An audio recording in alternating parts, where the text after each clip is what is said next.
Sonic female. Sonic. Sonic female. Sonic. Sonic. Sonic female. You're listening to Sonic Female Podcast with Justine Blazer. Welcome to another edition of Sonic Female Podcast. I am your host, Justine Blazer. Thank you guys so much for listening today. Today's guest is an amazing country singer, songwriter. She is a Grammy voter, a winner of the Nashville Universe Rising Star Award, currently in the CMT Mentorship Program. She's opened for Brothers Osborne, the Oak Ridge Boys, Luke Combs, Shenandoah, and many more. At only 22 years old, my friend, Miss Tiffany Ashton. How are you today? I'm doing great. Thanks for having me, Justine. I'm so glad to be here. No problem. We're actually going to kick off today's show with your newest single. This is called I'm On To You by Tiffany Ashton.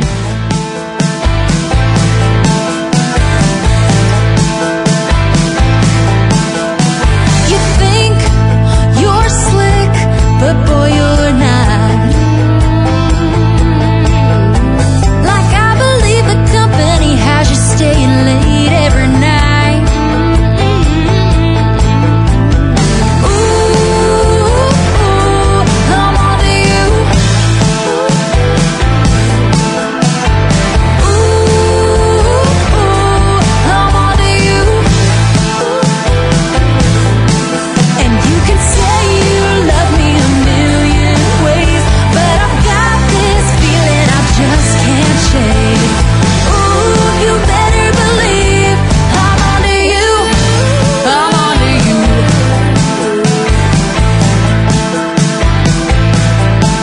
All my friends swear your truck is in her drive. I know you're preying on my trust, but boy, it's just a matter of time. Just a matter of time. Ooh, I'm on to you. Ooh, I'm on to you. And you can say you love me a million ways, but I've got this feeling I just can't shake. Ooh, you better believe I'm on to you. I'm on to you. Almost didn't do it, but I walked through the door. Your shirt on the lamp, her dress on my floor. Could've gone further, but I stopped short. Guess I don't have to wonder no more. You can say you love me a million ways while you're lying next to her and you're telling her the same. Ooh, you better believe I'm on to you. I'm on to you. And you can say you love me a million ways, but I've got this feeling I just can't shake. Ooh, you better believe I'm on to you. I'm on to you. I'm on to you. I'm on to you. I'm on to you.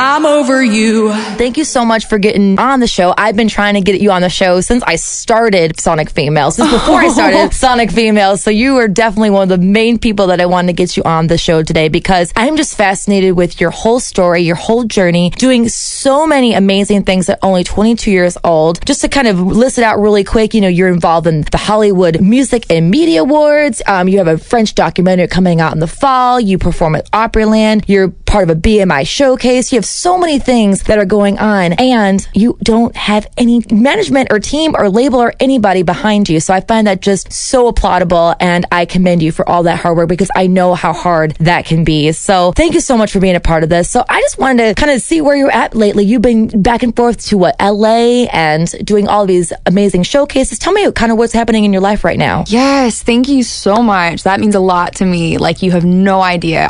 You are such a hard worker yourself, and I love you.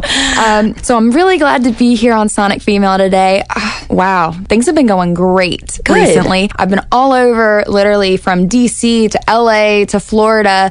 We've been playing some shows. I've got a new single that has just released to radio and has been doing great on there for an independent release. It's called I'm On To You. Nice. So I've been so excited about that. We're actually going on the Ty Bentley show tomorrow. But we've been doing a lot of different radio interviews. So just been keeping busy with all of that. Yeah. And doing some more recording. I have of course, I'm On To You is the first single that we worked on and have released now. But there is a whole project coming very soon of songs that I have just like poured my heart and soul into, and I'm so excited. It's going to be the first new music in the last year and a half. Wow. So it's just me, so just wearing a whole lot of different hats right now. Yeah. So, yeah. But it's so much fun. I love it. Yeah, I mean, it's so apparent because you have a very large fan base, and that is something that I keep an eye on your social media, and I just love how interactive you are with your fans. And I've known you, like I said, for several years, and you're like one of the sweetest people I've ever seen, and just so genuine. And I find that you're such an inspiration to so many people because you just offer this like ray of light in an industry that can kind of sort of be gloom and doom a lot of times. The music industry is probably the toughest industry there is out there. So how are you always just so positive and keeping your motivation going, day in and day out, and that work ethic so strong? How are you able to keep that up? I love to say that music is the passion, but people are the reason. And whenever you put it in that perspective, as a country singer-songwriter, part of what I do is I write music that means so much to me, but I also want it to mean a lot to the people that are listening too. And whenever I'm singing a song that I've written up on stage, I love to see people out in the audience that are singing along or know the words or just so into the music, because in that moment, it's not just my song anymore. That means something to somebody else too. And so those are the moments, and connecting with fans and connecting with people that have connected to my music. So like, I can't tell you how many messages I get like that people are listening to my music and saying, hey, like I listened to this and I was having the worst day today. And it really like lifted my spirits. Or I was going through a hard time. I lost somebody that was special to me, and listening to your song helped me get through that. And that is why you do it. Yeah. Yeah. Like, I mean, that is such a driving force for why I do what I do. And even more than that, you realize that even the struggles through the music industry and that kind of thing, I mean, they build you up as a person. Yeah, persistence is key. It is absolutely key. And I'm so fascinated with the fact that you guys are just doing this yourself. So kind of what is your day in and day out process look like? I know it's you and your mom, and your mom's been helping out a lot. But, do you guys, get on the phone, or do you,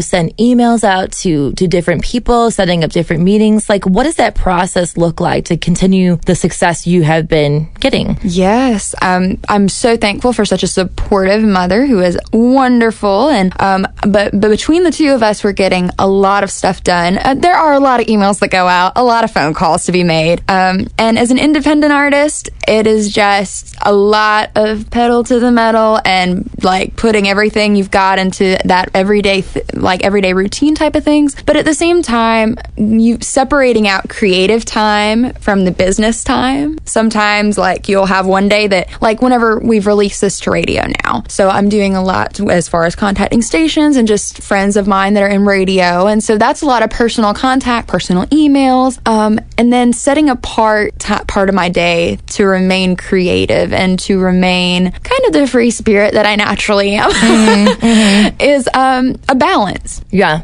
Well, are you still in school? Because you were in school studying engineering. Oh, yes. I am still a full-time college student. Wow. And that's so commendable. Thank you. Thank you. UNC Charlotte, the business program has been so understanding of all of my music stuff. It's great now because as an economics major, the business program has been very understanding. They're like, oh my gosh, we think what you're doing is like so cool.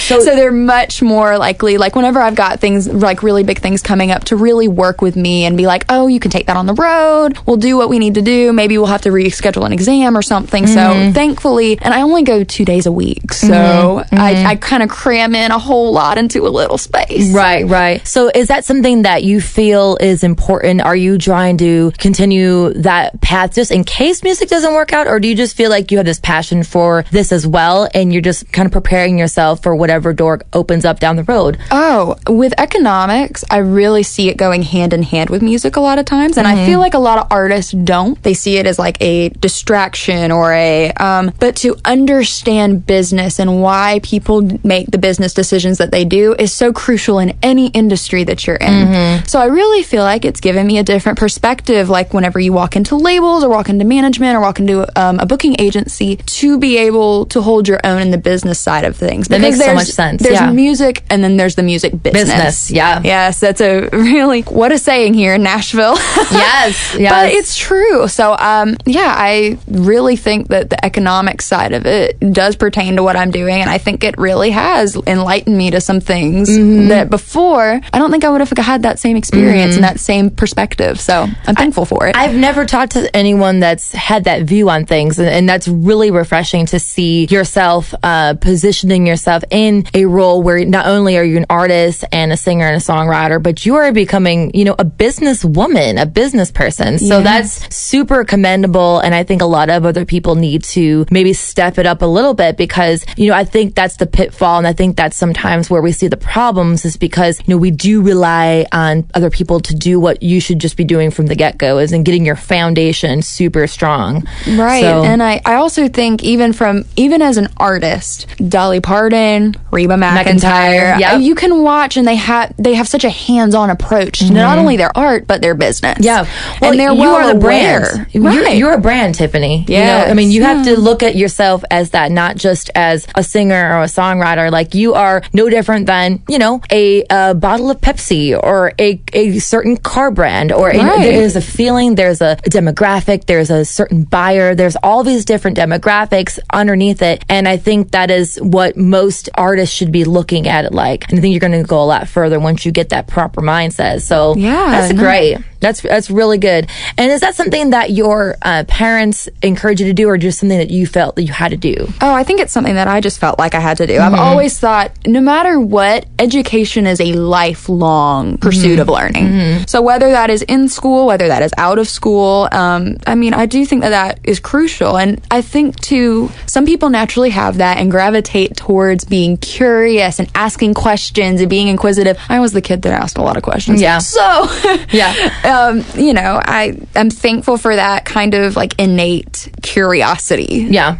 As I feel like it's giving you the edge in all these, bullet lists of successes that you have received at only 22 years old. Do you think it's because of your economic sort of background and education that has helped you to position yourself and give you that platform, to give you that edge of knowing what to say, knowing how to, reach out to the right people, all those things? Because beyond the music, right? Everyone's doing music. How are you kind of cutting through that, Right. I love, honestly, I love people. I love being around people. And in any industry that you're in, connections and relationships and being genuine and upfront with people sometimes is so crucial to developing a successful business. Whether you're in the music industry or you're in the corporate world, or, it applies to all kinds of businesses. And a lot of times they'll be like, oh, it's who you know. Right. And some people say that and they have kind of a bitter taste in their mouth and they're upset about it. They're like, oh, it's who you know. And I'm like, honestly, that is life. Yeah. And so I really do strive to keep up with my business relationships myself and to develop those myself, because people know when you care. Yeah. And I love caring about people. So, and I think that reflects in both my music and in my business. I would hope so. Yeah. Well, let's back up a little bit. So you were born in Atlanta, and then you guys moved to Winston-Salem, North Carolina, and you've been kind of living in that area since. Guys have been, were you raised like in a musical home? Is that something that your parents introduced you to? How did that sort of start with you? I always laugh. I always say I was born to sing, because from the time I was little, I would just, dress up in my little princess dress, all my Disney princess dresses, and then put myself in front of the mirror. And honestly, I'd be entertained all day. Yeah. So I would sing for my family and put on a show. And as I got older, I was 6 years old when I first started singing in large churches and that kind of thing, mega churches or stadiums. And I would sing, Amazing Grace or the national anthem, did some singing competitions, just kind of getting my feet in the water, and joined choirs, that kind of thing. And my mom was always super encouraging, just because she could see from an early age, like if your kid comes out and they're ready to dance, like you're gonna give them some ballet slippers, you know? So I'm really thankful for that she always really encouraged me to pursue what I had always loved to do. I also love to write. I love to write poetry and haikus, and I had a whole notebook just dedicated to writing. But for a long time, that for me was separate. So I would write. I even wrote children's books whenever I was little, and then the music. So whenever I picked up guitar at 11, it was like this aha moment. Like, wow. I can, wait. You're saying that not only can I write and I can sing, but I can do them at the same time. And I can put them to guitar and like people will hear my story and like, you know, be listening to my music, and I get to watch them connect to it on stage, like as a singer-songwriter. Like I feel like it's what I was born to do. So I just kind of took like a fish to water to it, and I've been doing it ever since. So Wow. So who are some big inspirations from a writing side, and who are big inspirations from like a singing, performing side? From a singing, performing side, I do appreciate the people that are both the writers of their music and the performers. So, gosh, there's so many. Dolly Parton, Taylor Swift, Brad Paisley. I know there's a lot of artists in Nashville that do that. But yeah, no, those are probably some of my tops. I also love Alison Krauss's voice because, I could listen to her all day. You have Alison Krauss vibe with your vocals. I think so. Oh my gosh, thank you. Yeah. And I've heard that a lot, but I listened to her a lot growing up, so that kind of makes sense. Yeah. I've heard Jewel and Alison Krauss. Okay, I see that. And Linda Ronstadt. Sure. Okay. Well, you have what a mix, right? You have such a very original tone. Like I can't think of anyone that sings like you, and that's good. Oh my gosh, thank you. Original. You know, how many female singers are there out there? You know. Oh, I know. So you have to find a way to make yourself different and be memorable, which I think that's what you're doing, and I think that's why you're, you know, having all the success that you are having. So when did you started moving to Nashville, or coming to Nashville when you were about 15, and why Nashville? Why did you feel this was the town for you? At that point, I had been writing and singing my own music since I was 11, and it was interesting because I used to play this little coffee shop in Winston-Salem, North Carolina, and back then, I mean, it didn't have a whole lot of traffic in it. Let's just say that, actually. There was always the lady that ran the karate shop next door, and the people that worked there were the only people other than my family that would ever be there. But I would play that coffee shop every single Thursday. Oh, that's so good. It was, but for me, like to even just be able to kind of hone my craft and start performing with my guitar and writing my own songs at that age, like that was so important. So literally by the time I was 15 and by the time I was like, hey, I want to come to Nashville, I want to experience this, I want to like be in the place that is the epicenter for country music. So I came here, and I will never forget walking out on the street for the first time. And of course, it was downtown Nashville, you know, like course. The Broadway area. The Broadway area, kind of the touristy area, but still, I just remember thinking, I walked out on the street and the lights were so bright and there was music everywhere. Yeah. And I was like, nobody here thinks it's weird that you're just singing on the street. Like, nobody thinks that's weird. Like, I love that. This is where I belong. Okay. Yeah. Well, and it's gotten so much bigger now. I mean, that was, I guess, what, 7-8 years ago now for you. I feel like that change was kind of inevitable to some degree, and I think that change is just one of those things that flows in and flows out for a lot of places, and I think Nashville is that next place. Yeah. Because we're growing at such a rapid rate. But I mean, there's so much here. Nashville has so much to offer for people. Yeah, no, it definitely is a great town, great area. You started coming to Nashville, and what was sort of your first opportunity? Did you start recording right away? Were you hooked up with different co-writers? What did that process look like for you? Well, I started coming to town. I came the first time when I was 15 just to kind of get a feel for everything and to check everything out. We got to go to the Opry and to the Ryman, and it was obviously incredible. Yeah. And then I started making my regular trips, and I just got connected to some really, really sweet people. I had Dream Music Group, Kim Shrum over there. He is he's such so nice. a sweet guy. And, you know, I've of course, at the time, I'm 15. And How did he's you like, meet him? You know, he had been following me online for a little while, just checking things out. He does a lot of like development for some artists around town and everything, and some production as well. So anyways, so I met up with him and he said, hey, do you need somebody to show you around town? And so me and my mom and a couple other members of my family just went around town with him, and he really just kind of showed us around, and it was really cool. And you know, from there,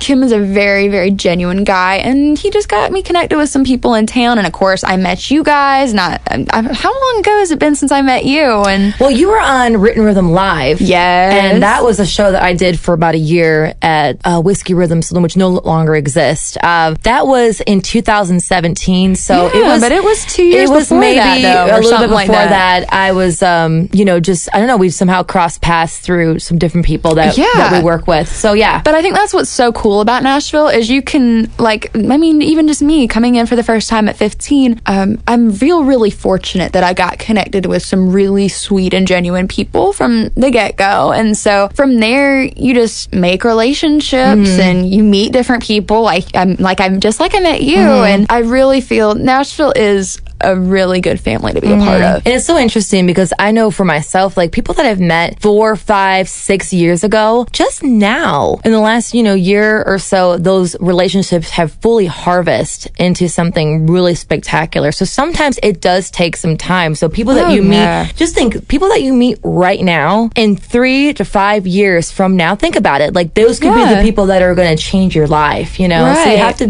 remember that. Like every encounter is substantial. Oh, of course. You know? And everybody, like, no matter what you're doing, everybody wants to feel that connection with another person and feel like that they're cared about and that, you know, you guys are friends. So, and that's one thing I actually love about social media. Some people have mixed feelings about it, but I think social media really helps in our industry because it helps you stay connected with people and to be able to keep up even from a distance. You can be like, oh my gosh, this person, like, I've been keeping up with you and all your music career and all the stuff that's been going on with you. Yeah. So I love social media. I love some Instagram. Yeah, you know, I think it's just like anything else. You overdo it, it's gonna wreck you and kind of wreck your confidence. But I think popping on every once in a while for me, it's good just to continue like knowing what's going on, seeing what's relevant, and just feeling motivated because, you know, I guess, you know, you're the type of person that wouldn't really get jealous, more or less. You know what I mean? Like you're just gonna get inspired. I think it just comes down to like a security issue with people, and the people that say that may just not be secure with what they're doing or feeling confident with what they're doing. So maybe that's why social media has a bad rep. Anyway, but you guys you've been working on some stuff. So your first single or your first sort of breakout song was Southern Sweetheart. Yes. So how old were you? What year was that? Oh, goodness. I was 16 when we recorded Southern Sweetheart. It was really one of the first. I did a music video in my hometown for it, and it got a lot of attention. And so it was just one of those that's always going to be really kind of near and dear to my heart. You know? Well, let's play it. This is Tiffany Ashton, Southern Sweetheart.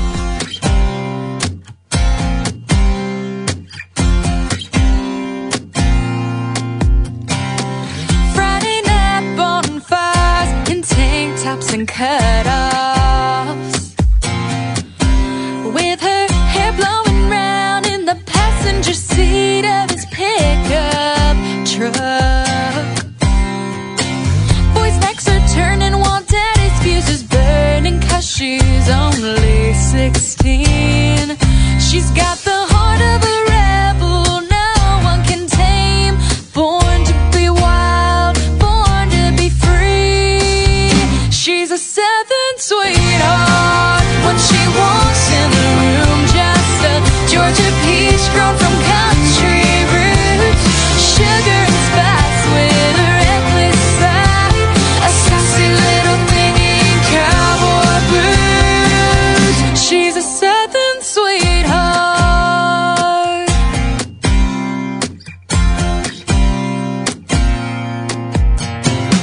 Growing up the princess of a backwoods town. Never afraid to feel the clay on her feet. A cowboy hat was her crown. Fiery grace and a beautiful face. An angel like no other.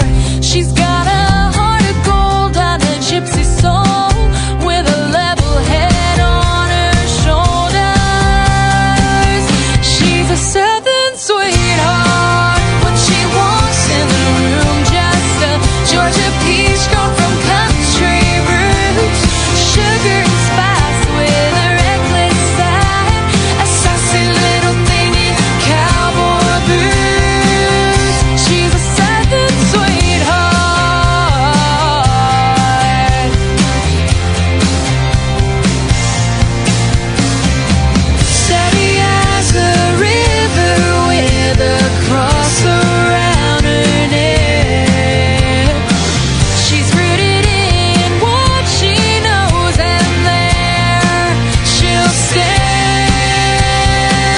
'Cause she's a southern sweetheart. When she walks in the room, just a Georgia peach grown from country roots. Sugar and spice with a reckless side. A sassy little thing in cowboy boots. She's a southern sweetheart. When she walks in the room, just a Georgia peach grown from country roots. Sugar and spice with a reckless side. A sassy little thing in cowboy boots.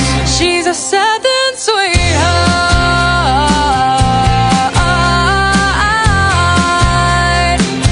She's a southern sweetheart.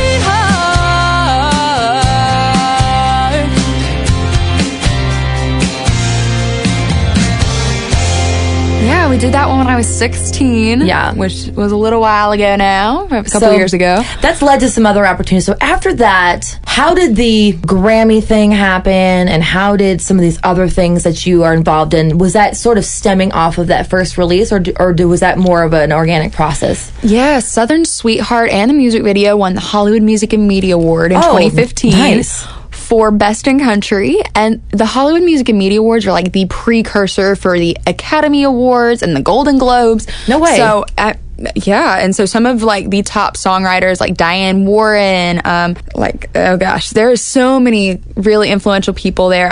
Verdine White from Earth, Wind and Fire, Randy Jackson, they're just all there. And so it was really funny going out there for the first time because it was my first red carpet award show ever. And so how did you get involved in that?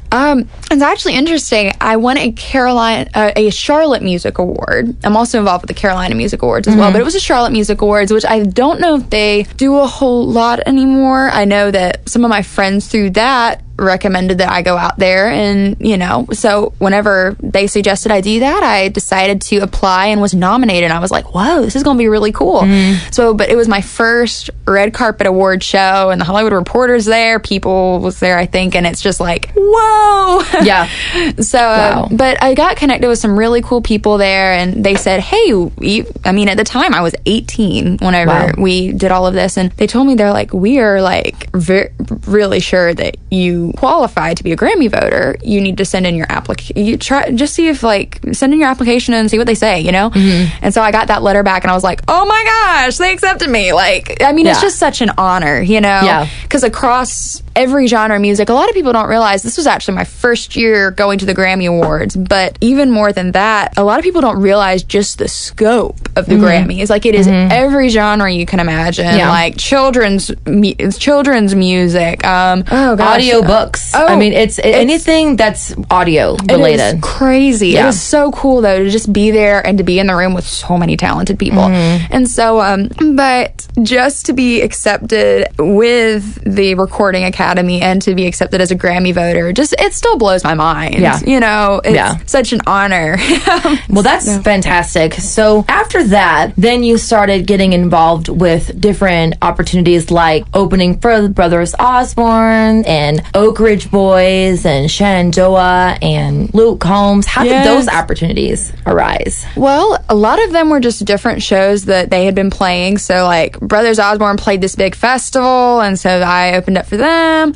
Same thing with Shenandoah. I opened for Shenandoah during CMA Fest. So those all came from very different places for me, but just different relationships. So like people that I knew at the radio station here were like, hey, we need an opener. Like, hey, are you available for that? I'm like, of course I am. No, I'm kidding. Yeah. Let me think about it. Yeah. But what I love is that all of the artists that you were mentioning are just so awesome and open and welcoming. I've opened for a lot of different artists, and all of them have just been so eager to share. Oh, I love Luke experience. Combs. Oh, he's so cool. I saw him at Tin Roof at the Revival a couple years ago, and my buddy Jake Summers plays drums for him. And oh my gosh, I love Jake. Yeah, okay. I saw Jake last night. And my friend Jim drives their tour bus. So yeah, there's like a lot of just such a home grown kind of family base. You know, family. I actually nominated all of them for CMAs this year.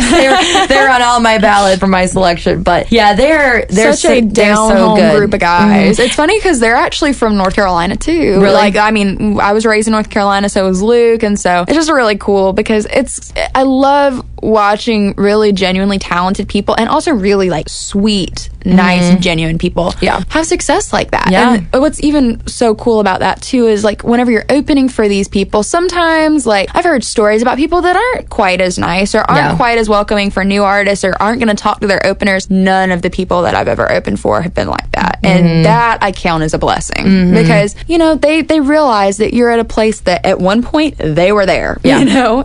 So they're so willing to give advice and, you know, talk to and like really just sit and hang out with. So I'm thankful for that and thankful for those experiences. Yeah, that's amazing. So after that, you started doing some additional recording. You started working on a French documentary. So that's coming out this fall, prime time in France. So tell me about that whole project. Well, there is a main station in France, kind of like our ABC or NBC here, that is doing a documentary about Nashville and just the scene out here. They're also featuring Kiefer Sutherland, John Oates of Hall & Oates, and they selected me to be the rising artist to follow during CMA Fest and through our shows, through signing at Fanfare. So I had like 6 shows during CMA Fest this year, and I signed Fanfare. And so they followed me through that whole process. And that's cool. It was just super cool because, you know, filming a documentary during like one of my favorite weeks of the year, like doesn't get a whole lot better than that. But so it's going to be, they know it will be out on all of the French networks and to the French speaking world, but they're now also predicting that it will be sold out to New Zealand, Australia, UK, Canada, honestly, you name it. So they're predicting about 10 million viewers at this point for it. So I'm so excited. And I just feel so honored to be featured and that they selected me. I was like, wow, thank you guys. Well, just get ready to, you're going to be needing that plane ticket over to France. Right. You're going to be probably doing some shows over there. That's my prediction. Oh man, I would love to do that. I would love to go out and tour in Europe. I've heard that they're so receptive of country music, which I think is so cool. You know? Yeah, you would do well over there. I did one a few years back, and I played Ireland. I did like a bunch of shows over in Ireland and then London. So you would do well. All right, well, you're gonna have to you're right. You're gonna have to give me some pointers now. Okay. definitely. We'll chat about that. But yeah, so you had this documentary coming out, and so that you guys look for that. Can't wait to see that. That's gonna be amazing. Thank you. So you've been doing shows at the Opryland every single New Year's Eve for the last couple years. Are you gonna be doing that again this year? I will be, and I am so excited to be back. It's just an amazing event every year. Yeah. We've got thousands of people. 2 years ago, I was in one of the more opening slots, and then they asked me back last year for a headlining slot, which was awesome. So we got to do the countdown at Opryland, which is insane, you know. And yeah, I'm just so excited for this year. It's one of those shows that you just go, oh, this is just so much fun. Like, I don't want the night to end, you know. So and you have a BMI showcase coming up as well. I do. The end of August 28th. Yeah, it's the BMI Young Guns showcase at Settler Saloon. Nice. Very excited about that. You know, they select 3 artists a month to feature for this showcase, and BMI handles everything for artists and for those of you guys that aren't really on the music scene. BMI actually collects the royalties for artists. They're one of the main 3 or 4 conglomerates that are here in Nashville that handle that. And so BMI deals with everything from R&B to indie to country, and just to be like one of 3 selected by them to be a part of this is like mind-blowing. So I'm really excited about it. Yeah, that should be amazing. Sure, I love the Settler Saloon. That's a really cool place as well. So good luck with that. Thank you. Yeah. Are you going to be going to the Grammys again in February? I will be. Okay, good. So that's so I'm exciting. excited for that. Yeah. So we kind of went over all of your, highlights and your career stuff. And so we're going to talk now about what would be your advice to people that are trying to do what you're doing, kind of break into it, be an independent artist. Maybe there have been some challenges along the way. I don't know if you want to talk about that, but what are some things that you, I guess, would do differently in terms of an advice aspect? Okay. Wow, that's a lot, but I love it. From a personal standpoint, as a songwriter, whenever you're writing a song, there's got to be some element of personal experience to it. It doesn't have to be autobiographical. I've written some songs that are not autobiographical that are some of my favorite, but the aspects of the song, there's always a main emotion for the song that you're writing. So if it's an angry song, I can guarantee you there's been a time in your life that you have been really angry at somebody. And pulling from that experience, pulling from that emotion, remembering what you saw whenever you were there. Like, I want to be able to feel the temperature of the room, to be right there with you. That's why people listen to songs, is because they want to be there with you in that moment, and they want to create a moment for themselves. So as a songwriter, I would definitely say there's a saying in town, write what you know, and to some extent, but write what you feel is even more important. Songwriting is a feeling. That's so true. So what would be some challenges that you have faced that you would maybe want to sort of recommend something to do differently to the next person? What I would say is whenever you do have challenges, to take it into perspective. It's funny because I think it's Japanese, but the same word for crisis is also used for opportunity. Oh, and I think really? that is, which is a lovely way to look at it from a linguistic standpoint. Yeah. And I'm pretty sure it's Japanese, but it's crisis and opportunity are the exact same word. And I think that every time that you're faced with something that seems like it's a challenge, seems like it's the end of the world, and honestly, this industry is full of no's. I mean, it is. Like, no, not yet. We'll see. But to be able to take that in stride and be like, the art that I make is valuable, not just to me, but to other people. And I can see that is something to work for and to strive for. And any setback that you have is designed to make you stronger, not to break you. And so to view your crises and your challenges and the moments that you go, oh my gosh, it's 2:00 in the morning and I'm sending another email, as like, that's another opportunity to get your music out there, to connect with people. So just to keep that mindset in mind is so crucial to success. Do you deal with rejection? Do you deal with no's? I mean, on paper, it looks like, you are killing it.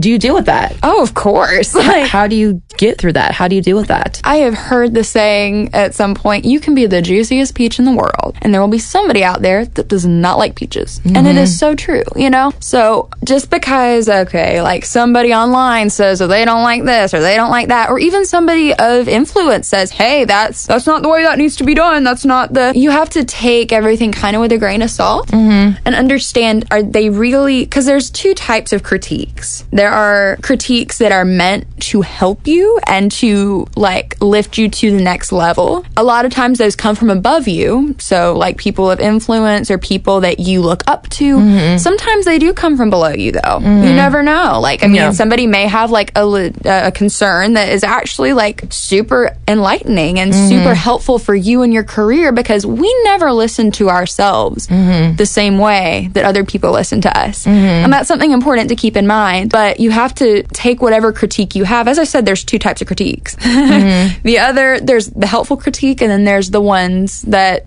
neither here nor there. Just the hater type level. And of course, it's very sad and hard to accept sometimes, to understand that there are people in this world that just like, I think it's Tom Jackson that says there are 100 people in a room that are listening to you, and 3 of them walked in and they have had a bad day. They are ready to just like not like anybody. You could get on stage beforehand and be like, I've got a checklist of all the things that I want you to do and all the stuff. You could go up there and do exactly what they want, and they're still not going to like you. But don't play your 100-person room for that 3 people. So, that's true. That's just a the way to look at it. Yeah, and you just got to take everything kind of with a grain of salt and realize you have to analyze where that advice is coming from. If it's coming to better you, take it, soak it in, listen to people. Like, that audience engagement and that response is so crucial for you and your success and the music that you create. So. So you have a brother that has autism. Yes, I do. Tristan. Yes, he's adorable. He has autism and epilepsy. Okay. So I know that's something that you're really passionate about, that awareness and, just kind of getting the word out that, he can live a normal life. He just does things a little bit differently. So how is you being the big sister in this role? Wow. He's incredible. Tristan was diagnosed moderate to severe whenever he was 2 years old. So they predicted that he would never talk. He would never be able to function. I mean, honestly, that he would have to be institutionalized. He had a really, really grim prognosis. And so at that age, that was whenever we moved from Atlanta to Winston-Salem, North Carolina, because believe it or not, the services for children with special needs were so much better. We're night and day in Winston-Salem, North Carolina than Atlanta. Really? And so that is the original reason we moved up there. And, you know, goodness, I guess it's 18 years later. Yeah. And he's doing great. Like, he is verbal. He's about as expressive, so he can communicate about as much as a 13-year-old, and he understands the amount of about a 6 or 7-year-old.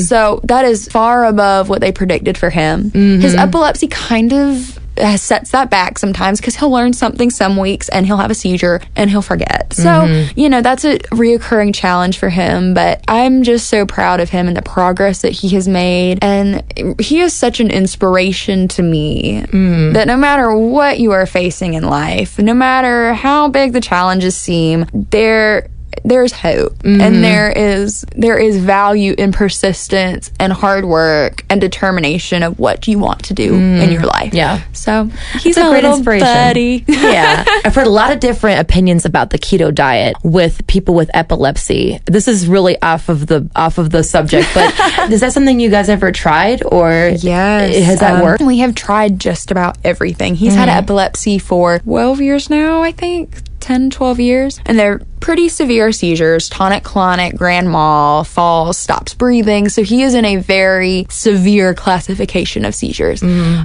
So we have tried, honestly, every cocktail that you can imagine for medicines, the ketogenic diet. We've tried all sorts of types of things, but there's a very small subset that they just have a very hard time identifying what is causing the seizures, how to get them to stop. He's not a candidate for brain surgery because they happen on both sides of the brain.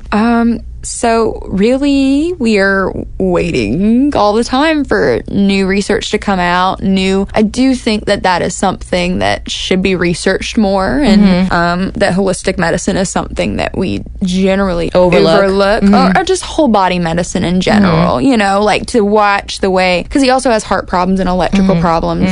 So is that connected somehow? Well, that's an answer that we can't really get from doctors. And so there's a lot of things that I think could use some extra in-depth study. Yeah. Yeah. What's your advice for yourself to stay healthy and vibrant and just every day getting up? Because you have a very busy schedule. You don't have time to be, you know, logging your feet. So what are ways that you stay healthy? I like to think that I'm pretty in tune with my body, as far as, like, if there's a day that I wake up and I feel sluggish, I think to myself, I'm like, okay, so what did I eat the day before? How did I manage the day before? Of course, I'd love to keep a regular exercise schedule. Do you work out a lot? I do. You look like, oh my gosh, thank you. And I love to surf. I love to play tennis. So, I mean, there's just some things, anytime that you can move is worth it, especially when you're on the road. Like, when you're touring and you're, you know, flying to LA, flying to DC, Florida, driving, Nashville. I mean, you're in the car a lot. You are in the car a lot. So, anytime that you can take that bathroom break, you take the bathroom break and you take the long way around. Yeah. No, that's so true. And that's why I'm asking you, because, you know, you do have a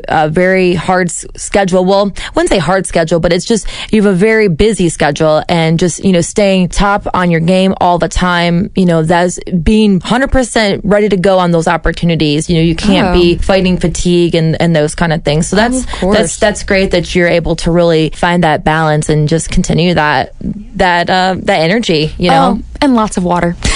Yes, as I got my water jug right Y'all here. can't see, but Justine has a full gallon of water sitting right next to her. Yeah, every day try to get it down. You know, do the best you can. I mean, it's true. That's what we're designed to drink. You know, So tell me more about this CMT mentorship program. Yes. Well, a couple months ago, CMT contacted me and said, "Hey, we want you to be a part of our mentorship program," and it has been such a wonderful experience so far. It's a monthly, essentially, get together of independent artists that they have kind of taken under their wing and just started working with us. And they bring in like different people every month. So sometimes they're related to PR, sometimes they're related to labels or management or you name it. And they have somebody coming in to kind of direct us as to what to do, because all of us are kind of in that transition of the artists that they picked to mentor. You guys are emerging. Yeah, we are. And so we're kind of in that transition period of, we're putting together our teams and, trying to navigate that in between. So right now, being a part of that has been so helpful. And, Stacy, Cato, and Leslie Fram. I know Leslie. Oh my gosh. Yeah. They are amazing. And they're just, I don't know, they are such good people. And so I'm just really thankful that they've really kind of taken us under their wing and really just, I don't know, seen after us. It's real sweet. Yeah, that is amazing. So that's really good. Congratulations on that. I think there needs to be more programs like that. So, it's awesome. Yeah. So what is next for Tiffany Ashton? What are some more goals and things that you haven't quite tackled? What's on the horizon? Up next, we've got some shows that I'm working on scheduling out through the end of 2019 that I'm very excited about. I cannot wait to release the new music to you guys. I've been putting my heart and my soul into some new singles that are about to come out, and I can't even tell you. Like, I'm so excited. I wish you guys could see me in here right now. I'm kind of like, I'm so excited. But yeah, and we've got, of course, I'm On To You on radio. It was number 2 on Play MPE for streams in the last 2 weeks, and then number 6 for downloads, which is huge in the radio world, especially for an independent release. And that was added on the CMT Women's Next Women Country playlist. Yes. So, it was added to CMT's Next Women a Country playlist. It was also on New Music Nashville for a little while there. And theirs is a weekly, but it really took off. And I'm so glad to see the reception of I'm On To You, and thank you to everyone who has streamed and played and listened, because these new singles are my babies, and I'm just so glad that you guys are enjoying them. That is why I do what I do. Yeah. And so just to see that response has been amazing, and especially from radio, because especially as an independent artist, when you release a female, it's hard to get on those things. It is. So it is. Yeah. And so just to be considered and to be a part of all of that, and to see it kind of taking root is something beautiful to watch. And I can't say it again. I said it earlier and I'm going to say it again, but you are, once again, you're kind of like all the excuses people have why someone can't succeed. You're an independent artist, you're young, you're female, you're all those things. And, right now you have to be with a label, you have to be a male, you have to, have a team, and you don't have those things, and you are still able to see the success. So I think that is just, once again, so substantial, and it needs to be brought to the forefront, because that is so hard to do. And that's why I applaud you. That's why I want to bring you on today, because I just find that so inspiring, and I want you to inspire other people. Wow. So that's incredible. I'm so inspired too by my fans and by all the support that I've seen, not only from my fans and from you guys out there that are listening, but from the industry as well. And just, even as far as not having a team, the industry has still been very open to listening to my stuff, and I'm very, very thankful for that. And so thank you guys out there who are listening and streaming, and I'm so glad that you enjoy it.